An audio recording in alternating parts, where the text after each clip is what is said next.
Hello friends, welcome to my YouTube channel.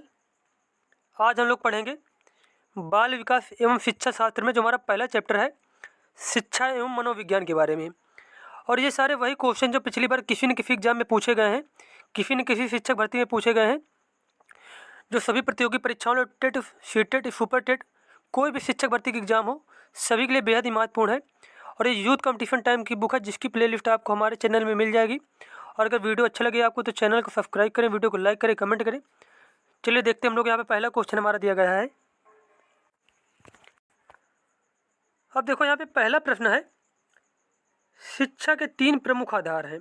शिक्षा के तीन प्रमुख आधार क्या क्या होते हैं? तो इसका जो आंसर हो जाएगा वो हो जाएगा हमारा शिक्षक, छात्र, पाठ्यक्रम। ये तीनों जो है यही शिक्षा के तीन प्रमुख आधार होते हैं। अब देखो यहाँ पे कुछ पॉइंट दिए गए हैं, जैसे कि शिक्षा के तीन प्रमुख आधार हैं। ये तो हम लोगों ने पढ़ लिया कौन कौन से। शिक्षक होता है पहला, फिर दूसरा छात्र हो गया, एवं तीसरा जो होता है वो होता है पाठ्यक्रम। तो ये तीनों आधार हो गए शिक्षा के। अब देखो एक यहाँ पे बहुत इंपॉर्टेंट पॉइंट दिया गया है, शिक्षा एक त्रिमुखी प्रक्रिया है। यह किसने कहा था? यह कथन पूछा जाएगा पेपर में आपसे कि जो शिक्षा एक त्रिमुखी प्रक्रिया है, यह किसने कहा? तो बताएंगे हम लोग जॉन डीवी। किसने? जॉन डीवी ने कहा था कि शिक्षा एक त्रिमुखी प्रक्रिया है जिसमें अध्यापक, छात्र के साथ साथ पाठ्यक्रम भी शामिल किया जाता है, क्योंकि पाठ्यक्रम के अभाव में शिक्षण कार्य पूर्ण नहीं हो सकता है। यह कथन कहा था जॉन डीवी ने। उसके बाद सेकंड क्वेश्चन हमारा है, शिक्षा मनोविज्ञान के अध्ययन अध्यापक को इसलिए करना चाहिए ताकि। अब यहाँ पे बताना कि शिक्षा मनोविज्ञान जो है उसका अध्ययन अध्यापक को किस लिए करना चाहिए। तो अध्यापक को शिक्षा मनोविज्ञान के अध्ययन इसलिए करना चाहिए, इसकी सहायता से अपने शिक्षण को अधिक प्रभावशाली बना सके। तो इसमें हमारा बी आंसर हो जाएगा करेक्ट। ये देखो यू टेट उत्तराखंड टेट में पूछा गया है पेपर 2 में। अब देखो यहाँ पे जो इसकी व्याख्या की गई है, जैसे कि शिक्षा मनोविज्ञान के अध्ययन अध्यापक को इसलिए करना चाहिए ताकि, देखो पहला पॉइंट इसमें है, इसकी सहायता से अपने शिक्षण को अधिक प्रभावशाली बना सके। शिक्षा मनोविज्ञान अध्यापक को सम्यक दृष्टिकोण प्रदान करता है। शिक्षा मनोविज्ञान अध्यापक को छात्रों के प्रति प्रेम, सहानुभूति तथा समदर्शी व्यवहार को अपनाने में सहायता करता है। उसके बाद नेक्स्ट क्वेश्चन हमारा है, व्यवहारवाद का जनक किसे कहा जाता है? व्यवहारवाद का जनक कहा जाता है जे.बी. वाटसन को। किसको? जे.बी. वाटसन को कहा जाता है। व्यवहारवाद का जनक जे.बी. वाटसन को कहा जाता है। वाटसन ने मनोविज्ञान को व्यवहार का विज्ञान के रूप में विस्तृत किया। अब देखो यहाँ पे एक क्वेश्चन यही पूछा जाएगा आपसे कि मनोविज्ञान को व्यवहार का विज्ञान किसने कहा? तो बताएंगे हम लोग वाटसन ने कहा था। व्यवहारवाद की स्थापना वाटसन द्वारा 1913 में की गई थी। वाटसन का मानना था कि मनोविज्ञान एक वस्तुनिष्ठ तथा प्रयोगात्मक मनोविज्ञान है, अतः इसकी विषय वस्तु सिर्फ व्यवहार हो सकता है, चेतना नहीं, क्योंकि सिर्फ व्यवहार का ही अध्ययन वस्तुनिष्ठ एवं प्रयोगात्मक ढंग से हो सकता है। वाटसन के व्यवहारवाद ने उद्दीपक अनुक्रिया को जन्म दिया। अब देखो यहाँ पे कितना इम्पॉर्टेंट यहाँ पे पॉइंट है, जैसे कि वाटसन के व्यवहारवाद ने उद्दीपक अनुक्रिया को जन्म दिया। ये बहुत इंपॉर्टेंट पॉइंट है यहाँ पे, ये भी आप लोग नोट कर लीजिए। उसके बाद एक पॉइंट यहाँ पे ये देखो याद रखना है कि व्यवहारवाद की स्थापना कब हुई थी? तो बताएंगे 1913 में। किसके द्वारा हुई थी? वाटसन के द्वारा हुई थी। अगला क्वेश्चन हमारा है, मनोविज्ञान का आधुनिक अर्थ क्या है? मनोविज्ञान का आधुनिक अर्थ जो है वो है वर्ताव का अध्ययन। क्या करना? वर्ताव, या फिर जिसे व्यवहार बोलते हैं, उसी का अध्ययन करना मनोविज्ञान का आधुनिक अर्थ है। और अगला क्वेश्चन हमारा है, वर्तमान समय में मनोविज्ञान को किसका विज्ञान कहा जाता है? वर्तमान समय में मनोविज्ञान को कहा जाता है, अभी देखो हम लोगों ने पढ़ा था यही ऊपर क्वेश्चन कि व्यवहार या बर्ताव को किसका अध्ययन? तो व्यवहार का विज्ञान कहा जाता है मनोविज्ञान को। अब देखो यहाँ पे नेक्स्ट क्वेश्चन दिया गया है, इधर मनोविज्ञान का मतवाद दिया गया है, इधर समर्थकों का नाम दिया है। जैसे कि आचरणवाद, आचरणवाद की शुरुआत किसने की? तो आचरणवाद की शुरुआत की थी स्किनर ने। उसके बाद मनोविश्लेषणवाद जो है उसकी शुरुआत की थी सिगमंड फ्रायड ने। उसके बाद है समग्रिकतावाद, समग्रिकतावाद की जो शुरुआत की थी वो किया था वाइगोत्स्की ने। और रचनात्मकवाद जो है उसकी शुरुआत की थी सॉरी यहाँ पे जो सी नंबर है इसका हो जाएगा समग्र जो है ये समग्रतावाद जो है इसकी स्थापना की वर्दिमर ने, और जो रचनात्मकवाद है इसकी स्थापना की थी वाइगोस्की ने। किसने? वाइगोस्की ने। एक बार फिर से देखते हैं हम लोग। जैसे कि आचरणवाद, इसकी शुरुआत की स्किनर ने। मनोविश्लेषणवाद की शुरुआत की सिगमंड फ्रायड ने। और जो समग्रतावाद है इसकी स्थापना की थी वर्दिमर ने। उसके बाद जो रचनात्मकवाद है इसकी स्थापना की थी या फिर इसकी शुरुआत की थी वाइगोस्की ने। तो हमारे इसमें से जो बी नंबर वाला ऑप्शन है वो क्या हो जाएगा? करेक्ट हो जाएगा। अगला क्वेश्चन हमारा है, निम्नलिखित में कौन सा अनौपचारिक शिक्षा का स्रोत नहीं है? अभिभावकों द्वारा दी गई शिक्षा, कक्षा कक्ष शिक्षण के माध्यम से दी जाने वाली शिक्षा, मित्र समूह द्वारा दी गई शिक्षा, या फिर पड़ोसियों द्वारा दी गई शिक्षा। यहाँ पे पूछा गया है कि अनौपचारिक शिक्षा का स्रोत नहीं है, तो यहाँ पर जो सही आंसर हो जाएगा कक्षा कक्ष शिक्षण के माध्यम से दी जाने वाली शिक्षा जो है यह अनौपचारिक शिक्षा का स्रोत नहीं, जबकि अभिभावकों द्वारा दी गई शिक्षा यह अनौपचारिक शिक्षा का स्रोत है। मित्र समूह द्वारा दी गई शिक्षा या फिर पड़ोसियों द्वारा दी गई शिक्षा जो है, ये जो तीनों दिए गए हैं ये अनौपचारिक शिक्षा का एक आधार है। अब देखो यहाँ पे हम लोग जान लेते हैं कि अनौपचारिक शिक्षा होती क्या है। अब देखो यहाँ पे दिया गया अनौपचारिक शिक्षा, अनौपचारिक शिक्षा में किसी चीज़ की निश्चितता नहीं होती है, इसलिए इसे अनियमित, आकस्मिक और अनियोजित शिक्षा भी कहा जाता है। जैसे कि विशेषता इसकी क्या होती है? यह शिक्षा अनियमित होती है, अव्यवस्थित होती है, अनिश्चित एवं आकस्मिक होती है। कौन सी शिक्षा? जो अनौपचारिक शिक्षा होती है, इसकी विशेषताएं हैं यहाँ पे। इसे व्यक्ति, परिवार, समुदाय, पड़ोस, समाज आदि से प्राप्त करता है। यह सरल स्वाभाविक जीवन से संबंधित होती है। उसके बाद इसके उद्देश्य पूर्व निर्धारित नहीं होते। अगला पॉइंट इसी में है, इसमें किसी प्रकार की परीक्षा या मूल्यांकन की आवश्यकता नहीं होती है। यह शिक्षा आजीवन चलती रहती है। अनौपचारिक शिक्षा के साधन कौन कौन से होते हैं? जैसे कि परिवार के द्वारा अनौपचारिक शिक्षा मिल सकती है, समुदाय के द्वारा, मित्र के द्वारा, मंडली, धर्म, समाज, या फिर खेल का मैदान। अब यहाँ पे देखो ये भी क्वेश्चन पूछा जाता है कई बार, जो खेल का मैदान से हमें किस प्रकार की शिक्षा मिलेगी, अनौपचारिक या फिर औपचारिक? तो बताएंगे हम लोग अनौपचारिक शिक्षा। नेक्स्ट क्वेश्चन हमारा यहाँ पे है, एक स्वस्थ शरीर में स्वस्थ मन का बसना किसने प्रभावित किया था? यह कहा था अरस्तु ने। किसने कहा था? अरस्तु ने कहा था कि स्वस्थ शरीर में स्वस्थ मन क्या होता है? बसा होता है। एक स्वस्थ शरीर में स्वस्थ मन का बसना यह अरस्तु ने परिभाषित किया। अरस्तु के अनुसार शिक्षा स्वस्थ शरीर में स्वस्थ मन का निर्माण करती है। यह व्यक्ति की क्षमता को बढ़ाती है, विशेषकर मानसिक सत्य को, जिससे वह परम सत्य, अच्छाई और सौंदर्य का आनंद लेने योग्य हो सके। अस्तित्ववाद के अनुसार शिक्षा का प्राथमिक उद्देश्य है। अस्तित्ववाद के अनुसार शिक्षा का प्राथमिक उद्देश्य होता है एक व्यक्ति को तैयार करना जो स्वयं निर्णय लेता है। क्या होता है? एक व्यक्ति को तैयार करना जो स्वयं निर्णय ले सकता है। तुम्हारा बी जो है ऑप्शन वो सही हो जाएगा। अस्तित्ववाद के अनुसार शिक्षा का प्राथमिक उद्देश्य है एक व्यक्ति को इस प्रकार से तैयार करना जो स्वयं निर्णय लेता हो। किसी एक व्यक्ति को शारीरिक, मानसिक और बौद्धिक रूप से तैयार करने के बाद ही पता चल पाएगा कि निर्णय लेने को तैयार है या नहीं। अगर व्यक्ति में सही निर्णय लेने की क्षमता विकसित हो गई है तब अस्तित्ववाद के अनुसार शिक्षा प्राथमिक उद्देश्य पूर्ण हुआ माना जाएगा। अब देखो यहाँ पे क्या है कि पहले किसी व्यक्ति को क्या किया जाएगा? शिक्षा दी जाएगी, फिर उसी बाद मालूम चलेगा जब उसका मूल्यांकन होगा कि वो मतलब कैसा है, मतलब निर्णय ले सकता है, निर्णय नहीं ले सकता है। उसके बाद अगला क्वेश्चन हमारा है, शिक्षा एक पुनर्गठित और पुनर्निर्मित अनुभव है जो होता है। शिक्षा क्या है? एक पुनर्गठित और पुनर्निर्मित है अनुभव है जो होता है। औपचारिक होता है, अंतराल होता है, अनौपचारिक होता है या फिर निरंतर होता है। तो यहाँ जो सही आंसर हो जाएगा वो हो जाएगा निरंतर होता है। क्या शिक्षा एक पुनर्गठित और पुनर्निर्मित अनुभव है जो होता है। क्या शिक्षा तो सभी मतलब सीखते रहते हैं, कुछ ना कुछ सारे जीवन सीखते रहते हैं, तो इसका आंसर हो जाएगा डी नंबर, निरंतर होता है।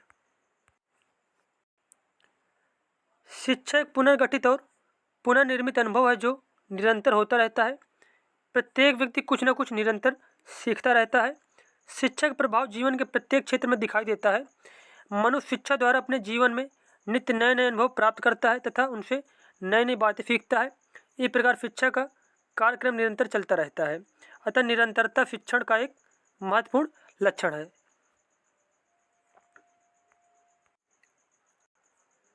व्यवहारवाद निम्न में से किस व्यवहार के अध्यापन पर बल देता है?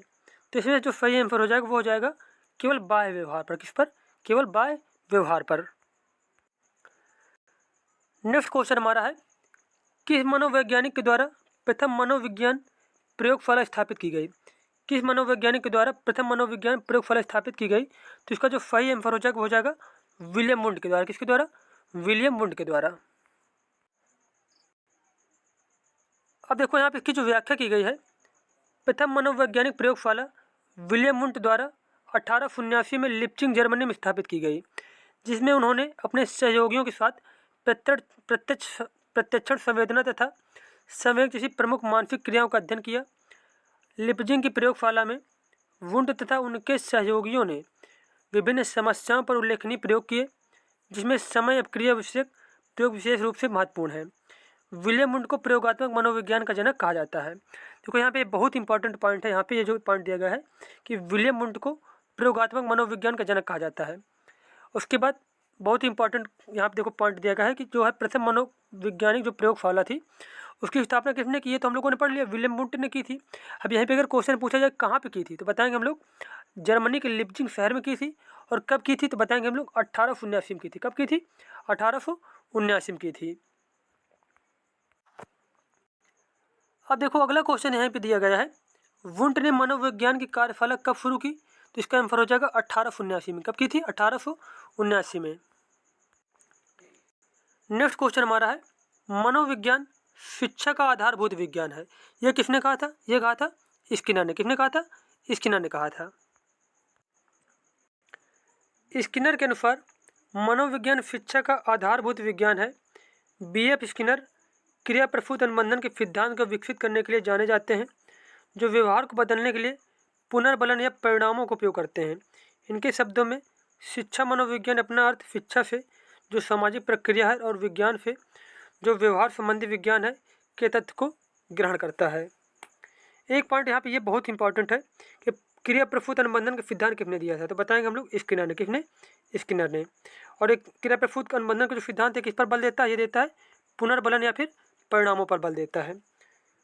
उसके बाद अगला क्वेश्चन यहाँ पे देखो दिया गया है कि जो शिक्षा मनोविज्ञान सहायक है, शिक्षा मनोविज्ञान किसमें सहायक है? तो इसका जो आंसर हो जाएगा वो हो जाएगा सर्वांगीण विकास में। किसमें? सर्वांगीण विकास में, मतलब सभी तरीके के विकास में जो है शिक्षा मनोविज्ञान सहायक होती है। शिक्षा मनोविज्ञान मनोविज्ञान की एक शाखा है जिसमें मनोविज्ञान के सिद्धांतों, नियमों, विधियों का उपयोग शिक्षा के क्षेत्र में किया जाता है।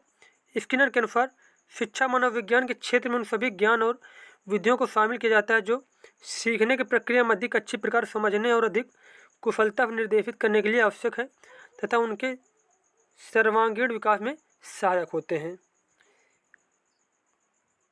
उसके बाद नेक्स्ट क्वेश्चन हमारा है, व्यवहार अध्ययन के लिए कौन सी विधि अत्यधिक वैज्ञानिक और वस्तुनिष्ठ है? व्यवहार अध्ययन के लिए कौन सी विधि अत्यधिक वैज्ञानिक और वस्तुनिष्ठ है? तो इसका आंसर हो जाएगा प्रयोगात्मक विधि। कौन सी विधि? प्रयोगात्मक विधि। प्रयोगात्मक विधि एक वैज्ञानिक विधि है। इसमें प्राप्त निष्कर्ष वस्तुनिष्ठ, विश्वसनीय तथा वैध होते हैं। इस विधि में परिस्थिति तथा मनोवैज्ञानिक का नियंत्रण रहता है, इसलिए इस विधि से कार्य कारण संबंध स्थापित किए जा सकते हैं। अतः प्रयोगात्मक विधि व्यवहार का अध्ययन करने का सबसे वैज्ञानिक और उद्देश्यपूर्ण तरीका है। नेक्स्ट क्वेश्चन हमारा है, निम्न में से कौन से प्रयोगात्मक विधि का आवश्यक अवयव है? तभी देखो हम लोगों ने पढ़ा था क्या है कि व्यवहार का अध्ययन किया जाता है प्रयोगात्मक विधि में, तो इसका आंसर हो जाएगा व्यवहार का प्रेक्षण। नेक्स्ट क्वेश्चन हमारा है, चरों के बीच संबंध दर्शाने वाला कथन है। चरों के बीच संबंध दर्शाने वाला कथन क्या? इसमें से कि मापन है, वस्तुनिष्ठता है, या फिर परिकल्पना है, या फिर नियंत्रण। तो इसका सही आंसर हो जाएगा परिकल्पना जो है चरों के बीच संबंध दर्शाती है। अब देखो यहाँ पे इसकी जो व्याख्या की गई है, चरों के बीच संबंध दर्शाने वाला कथन परिकल्पना कहलाता है। परिकल्पना शब्द परि प्लस कल्पना से मिलकर बना है। परि का अर्थ है चारों ओर तथा कल्पना का अर्थ है चिंतन। इस प्रकार परिकल्पना से तात्पर्य किसी समस्या से संबंधित समस्त संभावित समाधान पर विचार करना होता है। परिकल्पना किसी भी अनुसंधान का दूसरा महत्वपूर्ण स्तंभ है। अब देखो यहाँ पे जैसे कि कर्लिंगर जो मनोवैज्ञानिक थे, उन्होंने क्या कहा था परिकल्पना के बारे में। परिकल्पना को दो या दो से अधिक चरों के मध्य संबंधों का कथन मानते हैं। क्या जो परिकल्पना है, ये दो या दो से अधिक चरों के मध्य का क्या है, संबंध होती है, ये कहा था कर्लिंगर ने। मैकगुइन ने क्या कहा था कि परिकल्पना दो या अधिक चरों के कार्यक्षम संबंधों का परीक्षण योग्य कथन है, यह कहा था मैकगुइन ने। उसके बाद अगला दिया गया है, जो लुंड वर्ग थे, इन्होंने बताया था परिकल्पना के बारे में कि परिकल्पना एक प्रयोग संबंधी सामान्यीकरण है जिसकी वैधता की जांच होती है। अपने मूल रूप से परिकल्पना एक अनुमान अथवा काल्पनिक विचार हो सकता है जो आगे के अनुसंधान के लिए आधार बनता है। और देखो पेपर में कैसे क्वेश्चन आते हैं, जैसे कि ये कथन दे दिया जाएगा आपको, ठीक है, कोई भी कथन दे दिया जाएगा, फिर 4 ऑप्शन होंगे, 4 मनोवैज्ञानिक के नाम होंगे, पूछेंगे इनमें से कौन सही है। तो आप लोग इनको याद कर लीजिए, नोट कर लीजिए आप लोग। अगला क्वेश्चन हमारा है, मनोवैज्ञानिक प्रयोग का प्रमुख उद्देश्य होता है। मनोवैज्ञानिक प्रयोग का प्रमुख उद्देश्य होता है यहाँ पे प्रभाव संबंध का कारण पता चलता है। क्या होता है, मनोवैज्ञानिक प्रयोग का जो प्रमुख उद्देश्य होता है उससे क्या होता है कि प्रभाव संबंध का कारण पता चलता है। अब देखो यहाँ पे कुछ पॉइंट दिए गए, जैसे कि निस्संदेह मनोवैज्ञानिक प्रयोग की एक प्रमुख विधि प्रयोगात्मक विधि है। इस विधि के प्रयोग की विशेषता है कि इसकी सहायता से प्राप्त प्रश्नों का विश्लेषण करके प्रभाव कार्य कारण का संबंध स्थापित करना होता है। प्रयोगात्मक विधि में परिस्थितियों को नियंत्रित करके व्यवहार का अवलोकन किया जाता है। उसके बाद नेक्स्ट क्वेश्चन हमारा है, किसने कहा कि शिक्षा मनुष्य की अंतर्निहित शक्तियों का प्रकटीकरण है। ये कहा था विवेकानंद ने। किसने, विवेकानंद ने कहा था। अब देखो यहाँ पे जैसे कुछ पॉइंट दिए गए हैं, जैसे कि शिक्षा मनुष्य की अंतर्निहित शक्तियों का प्रकटीकरण है, यह कहा था विवेकानंद ने। उसके बाद स्वस्थ शरीर में स्वस्थ मस्तिष्क का निर्माण करना ही शिक्षा है, यह कहा था अरस्तु ने। किसने कहा था, अरस्तु ने कहा था। स्वामी दयानंद के अनुसार शिक्षा मानव जाति के विकास के लिए एक सर्वोच्च और सबसे महत्वपूर्ण नैतिक प्रक्रिया है, यह कहा था स्वामी दयानंद ने। उसके बाद जेम्स ने शिक्षा को आचरण की अर्जित आदतों और व्यवहार की प्रवृत्तियों के संगठन के रूप में परिभाषित किया है। तो ये जो सारे कथन दिए गए हैं, जैसे कि एक ये कथन जो है ये कहा था जेम्स ने। उसके बाद शिक्षा मानव जाति के विकास के लिए सर्वोच्च सबसे महत्वपूर्ण नैतिक प्रक्रिया कहा था स्वामी दयानंद ने। और ये वाला जो कथन है शिक्षा मनुष्य के अंतर्निहित शक्तियों का प्रकटीकरण है, यह कहा विवेकानंद ने। स्वस्थ शरीर में स्वस्थ मस्तिष्क का निर्माण करना ही शिक्षा है, यह कहा था अरस्तु ने। अगला क्वेश्चन हमारा है, व्यवहार अध्ययन की सबसे पुरानी विधि है। व्यवहार अध्ययन की जो सबसे पुरानी विधि है वो होती है अंतर्दर्शन विधि। कौन सी विधि, अंतर्दर्शन विधि। जो बाकी क्वेश्चन वो हम लोग पढ़ेंगे नेक्स्ट वीडियो में। धन्यवाद।